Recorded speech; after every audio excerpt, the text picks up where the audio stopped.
So it is the fifth day of the war in Ukraine by the Russians, and the Russian troops are continuing to push towards Kiev and other big cities across Ukraine. And amongst this, there are many people who are away from their homes who are stuck in this war in Ukraine, including several thousand Indian students who had gone to pursue their higher education in Ukraine. The Indian government is now trying very hard to try and evacuate all of the Indian nationals who are stuck in Ukraine and get them back home. At this point of time, the airspace has been suspended over Ukraine, and therefore no flights are flying in and out. And therefore these students have to make their journey, cross the border from Ukraine into one of the neighboring nations and then catch a flight there and then return back home. According to sources, the Indian government is likely to send a few union ministers of India's cabinet to Ukraine's neighboring nations. And these Indian cabinet ministers will be coordinating the evacuation of the stranded Indian nationals. This has come after the Indian Prime Minister chaired a high-level meeting earlier in the day. And according to reports, all of these ministers will be going as special envoys of India to these neighboring nations of Ukraine.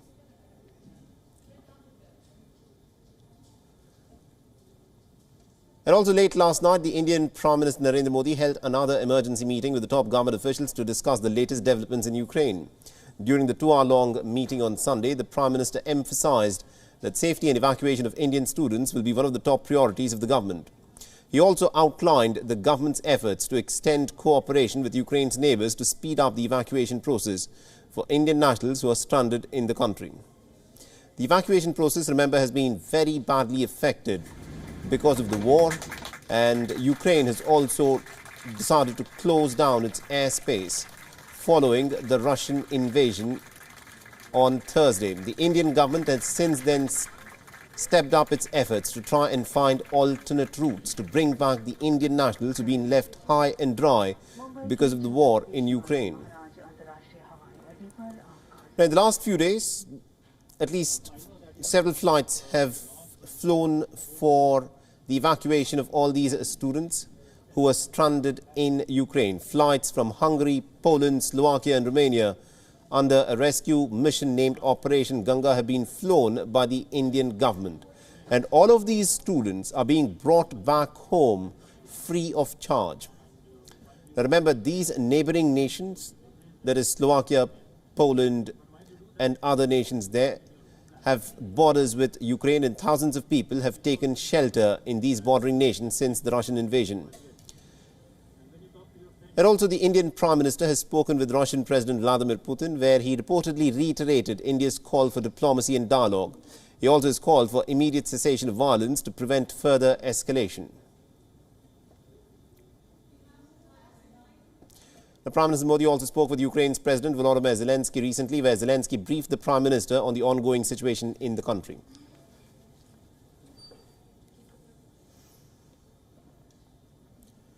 Now, during the talks with the Ukrainian President, the Indian Prime Minister expressed his deep anguish over the loss of life and property due to the ongoing conflict, and also spoke to the Ukrainian President about the thousands of Indians who are stranded in Ukraine, that India is trying to get them back as soon as they can to their loving families back home here in India.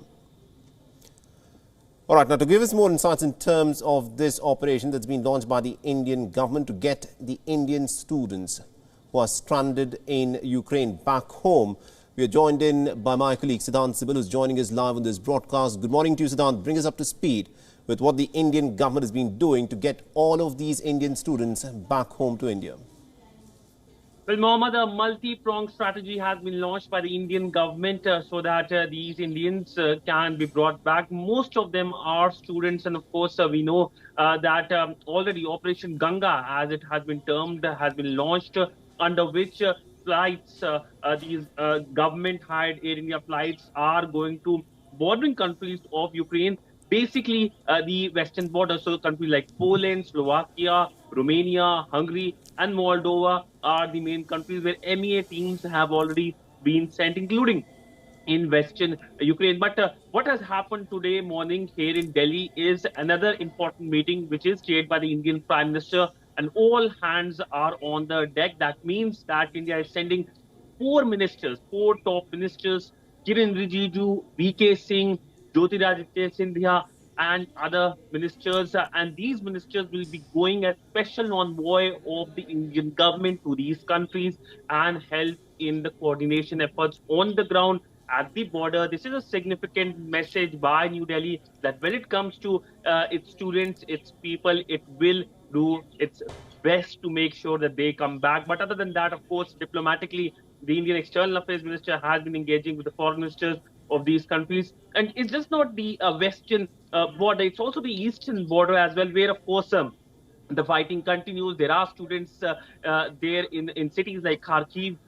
We know that a team has been sent to the Indian mission in Moscow to the Russia-Ukraine border to facilitate any kind of problems they are facing. So this is a entire measure which will take a long time, but nonetheless, when it comes to diplomacy, that is something that India is emphasizing on. In fact, yesterday, the Indian Foreign Secretary had called on the Russian envoy and the Ukrainian envoy here in Delhi and separately talked about the issue regarding the Indian nationals. Absolutely, indeed, Siddhant. And it's almost unprecedented, so to speak, to deploy 4 union cabinet ministers as special envoys to get back these stranded Indian students, who at this point of time have been stuck in this war in Ukraine. But at this point of time, bring us also up to speed with, some of the other efforts that the Indian government has been doing in terms of coordination, because this is going to be a pretty complex operation that the Indian government will have to resort to. Well, there are several things which are being done. These might be small things, but these are significant things. This includes increasing the number of Indian Foreign Service officials in the coordination effort. These Foreign Service officials are Russian speakers. Now, this is important because of the communication, because on the ground there, most of the people do not speak English, and you need to have someone who speaks English, Russian, and that is why these officers are being sent. And it's just not the Indian side as well. It's these countries as well who are helping in. Yesterday, the Polish envoy announced that when it comes to the Indian students who are coming in the country from Ukraine, they do not require a visa. Now, that is a significant measure because we know that when it comes to visa, taking a visa could take time, and that is why this measure has been announced. Also, when it comes to RT-PCR test, the test required to determine if you have COVID or not. This is mandatory if you cross any international border, you be coming to India. Now, that has also been relaxed by the Indian government. These Indian students who are coming to India will not be requiring any RT-PCR test because you need to fill the Air Suvidha form. So that's an important small step, but that goes in the long way in helping out these students and Indian nationals who are fleeing the war in Ukraine. Absolutely, indeed. Thank you very much, indeed, Siddhant Sibil, for joining us and getting us all those updates there. So this is, of course, a very big operation that the Indian government has launched to get back all Indians who presently find themselves stranded in the war that is now broken out in Ukraine. WION is now available in your country. Download the app now and get all the news on the move.